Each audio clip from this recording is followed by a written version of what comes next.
Hey, what's going on, everyone? And I am back again to do a video I haven't done in a while, and that's another Overlord Q&A. I've kind of taken a break from doing these because of all the stuff coming out with the Holy Kingdom movie. I've been prioritizing getting videos about that out. Past 4 videos I've done have been on the Holy Kingdom, so I kind of wanted to take a small break from that type of content to go back to doing the Q&As, because I still really love to do these videos, and I think they're also much easier to make because they don't require any prep work. So I want to just go through, pick out the questions that I like, and see if I can make a video out of it. And I do want to make it clear, even if we're not like doing a Q&A video, like you can still feel free to leave questions in the comments section. Hopefully I can get to them at some point. So y'all should know the drill by now, so let's go ahead and start getting into some of the questions. Can you please explain the item that Ainz used when he revived the Warrior King at the Baharuth Empire Arena? Was that an item that can resurrect, or is it an item to enhance the effect of Ainz's resurrection skill? Great question. So the item he used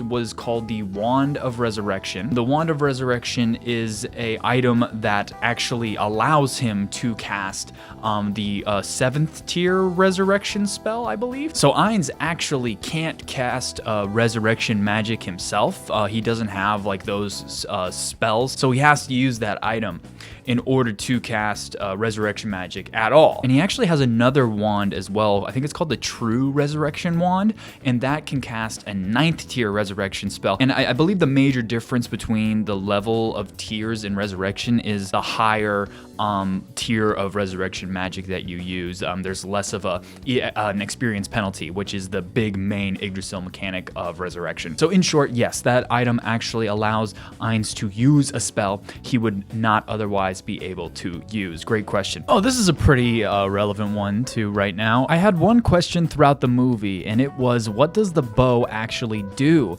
They never explained if the bow actually did or didn't do anything special or have a special effect aside from it having rune technology. Would be great if you could explain that, please. So unfortunately, we don't get like a detailed spread in volume 12 or 13 as to what exactly Ultimate Shooting Star Super, that's the name of the bow, what it actually does. Ainz claims that it's enchanted with rune technology and it has, rune powers or whatever. It totally doesn't. The runes that are on it are cosmetic runes from Yggdrasil. They do not have any sort of actual effect, unlike the runes from the New World do. However, it's possible there's some sort of enchantments on Ultimate Shooting Star Super. In the book, when Nea is holding the bow, she mentions mentally that she feels like she's a little stronger while holding the bow, so maybe there's some sort of enchantment that increases base stats slightly. Nea also demonstrates it's able to pierce through armor several times during different battles that she fights with it, or some sort of armor piercing ability. As for what it actually does in depth, we don't get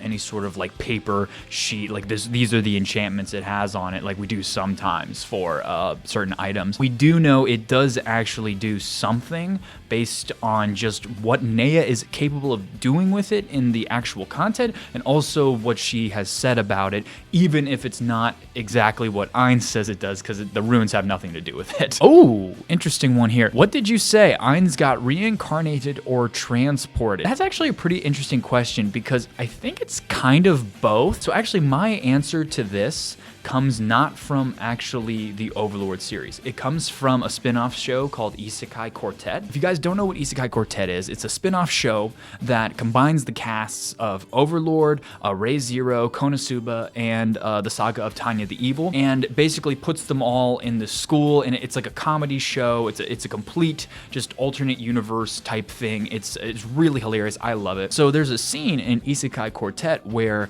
Tanya, the main character of the Saga of Tanya the Evil, meets Ainz and has a conversation with him. And during this conversation, they basically admit to each other, oh yeah, we're both from Japan. Like, we used to be normal people and now we're in these bodies or whatever. Ainz and Tanya compare their situations to each other. Ainz says that Tanya's situation is a little different because he said he was transported, whereas Tanya was reincarnated as a different person in the world that she's now from. Ainz was reincarnated in a sense, because he used to be human and a normal guy, and now he was reincarnated as a character he already had. So he wasn't reincarnated as someone native to the world he's from, so maybe that's why it doesn't count as like reincarnation, because he's not from the new world. He was transported from Yggdrasil to the new world, but you could also say he was reincarnated at the same time in this new body of his game avatar. So it's really kind of a 50-50 here. He was transported and reincarnated as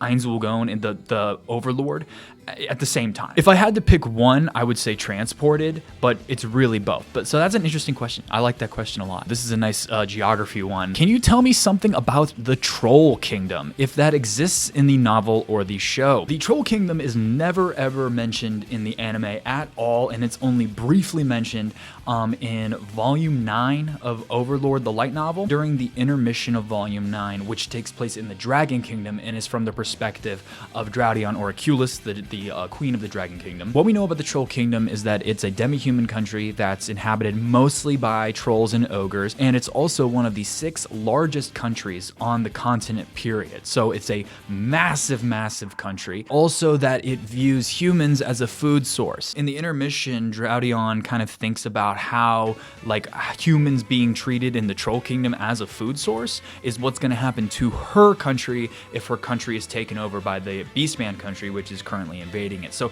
it's really just kind of offhandedly mentioned. There is not a lot of detail on it. That's why I didn't really say much about it in my geography video, because there's like a couple sentences of information that we get on it in the light novel, and that's about it. I would say the most relevant information about it is that it's technically considered part of the central continent, and also that it's one of the 6 largest countries on the continent. That gives us kind of some scale for the world, which is neat, but we really don't know that much about it. So that's about all I can give you. But to answer your question, it does exist for sure in the light novel. They probably will never do anything with it, but it does exist. What were the evil deities? I hear their title every now and then and only know they appeared after the death of the 8 Greed Kings. Were they their NPCs who rampaged after the death of their creators, or were they part of a new group from Yggdrasil? So this is kind of a complex question here. I've had several theories about the evil deities as I've learned more about Overlord. So my first theory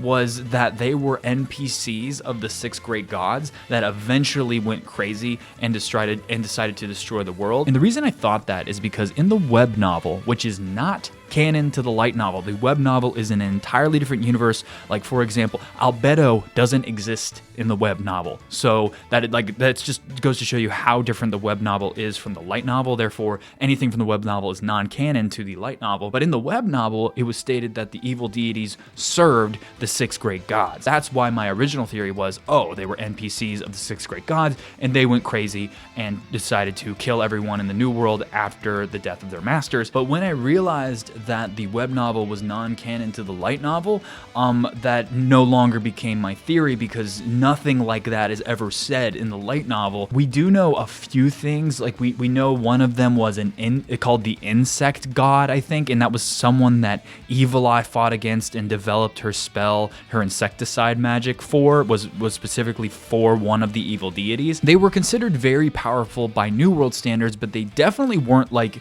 level 100 or anything like that. They were defeated by the 13 heroes, and Platinum Dragon Lord was included in the 13 heroes, and Evil Eye was also in the 13 heroes. And I believe Evil Eye is like level 50. There was no way they were even close to level 100 if they were defeated by a group around that strength level. But them serving the 6 great gods, that's web novel only, so that you can't really use that for the light novel anymore. And so now it's all just theories. The evil deities, like they just weren't described very much in the light novel. They've just been mentioned offhandedly a few times. Negan in Volume 1 thinks that Ainz might be like an evil deity that's been unsealed. There was this bonus chapter where a bunch of the Nazarick NPCs encounter a tree-like creature. This tree was actually considered one of the evil deities. It's possible, but as for like what they were exactly, I don't have an answer for you because we don't really know for sure. Based on them not being level 100, my best guess would be that they are still NPCs of the 6 great gods, because it's been highly speculated that the 6 great gods were casuals, whereas the 8 Greek kings were tryhards. That's like the difference between those two groups of people. And the 6 great gods came to the New World and just enjoyed the fact that they just enjoyed being super powerful. You know, they founded a kingdom. One of the 6 great gods was confirmed to have like multiple wives and children and stuff, basically living as deities in this new world. Whereas the 8 Greek kings showed up and like conquered the world and like subjugated everyone because of their actions, that the 6 great gods were casuals and the 8 Greek kings were tryhards. That's probably my best theory right now, but unfortunately we don't have any concrete information on that. But you could still probably make a case for it. That's my answer to that question. How about the leaders of the Black Scripture of the Slain Theocracy? There is a girl and a guy there that are like super strong, right? How strong are they compared to PDL? Same with the Elf King. Okay, there's a lot to unpack there. So let's start with the 2 people you first mentioned. There's the Captain of the Black Scripture, who is the guy that you're talking about, and then there's Zeshi, or Anteline, whatever you want to call her. And Zeshi is the Exorcy of the Black Scripture. Zeshi is for sure stronger than the Captain. That's like confirmed. There's no debate on that. Zeshi is kind of a hard one to rate because of her talent and if she has a Surshana's scythe. I have this whole video describing, explaining Surshana and his scythe and how Zeshi using his scythe allows her to use this, and her talent allows her to use a skill. But the bottom line is Zeshi can use the goal of all life is death if she has Surshana's scythe, and that kills anything immediately that doesn't have a revival effect. She could technically win against anybody if they don't have a revival effect. So Zeshi is kind of a special case just because she has access to the goal of all life is death. Based on her showings in volume 16. So as for the Elf King, we actually get a good approximation of his powers from Ainz's analysis of him. Ainz has analyzed his HP and MP bars during their confrontation, and he said he had the HP of a level 70 player, and that his MP bar is about the same as Shaltier's. He's also actually able to summon a Primal Earth Elemental, which is level 87. So he's able to summon creatures stronger than himself due to skills, job classes, things like that. His total level would probably be higher than 70, but lower than 80. However, I would say the Elf King is still weaker than Zeshi, because Zeshi was confirmed in volume 16 to be level 88. Now, even though he is able to summon that level 87 summon and can counter Zeshi's trump card, it would be an interesting fight because of that, but I still think overall Zeshi is more powerful. So that's the Elf King versus Zeshi. However, when comparing them both to PDL, I would say that PDL is still stronger than both of them. We know that PDL's armor was rated to be around level 80-85 by the Nazarick people, so that's already around Zeshi and the Elf King's levels. We also know that number 1, PDL, like his actual real body, is stronger than his armor. We know that to be true. We also know that other true Dragon Lords are like high 90s or around that level. Elder Coffin Dragon Lord in the bonus volume is level 95. He's another one of the true Dragon Lords, and they're probably all around the same power because they're all around the same age. I should also say that in the meeting with the Cardinals said that PDL could probably destroy the Slain Theocracy by himself. That includes the scriptures and the Black Scripture, which is what Zeshi is a part of. True Dragon Lords are kind of in a class of their own. I mean, they were basically the rulers of the New World before the 8 Greek Kings show up. These other things, like, you know, Zeshi is this godkin that has the blood of players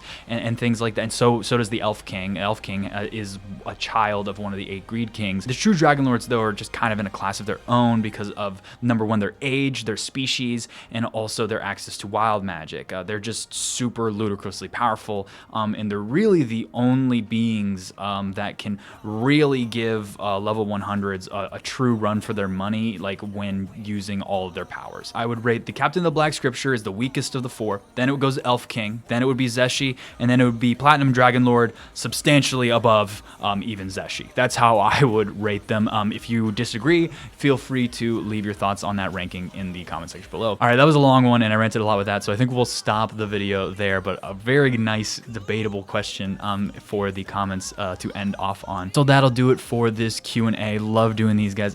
I love to be able to discuss things that I wouldn't be able to talk about like in my other like the volume focused videos. I can really just kind of branch all over the Overlord world and really just talk about so many wild things. It's a lot. It's really fun to do this stuff. So I appreciate the good questions coming in. If you guys have more questions, please feel free to leave them in the comment section below. I hope I'll be able to get to them. If you enjoyed this Q&A and you want to see another one, please like the video to let me know. And if you aren't already, please subscribe to the channel. It helps me out more than you know, and it'll let you know when I post in the future. With that being said, I want to thank you all for watching to the very end of the video, and I will see you all next time. Bye.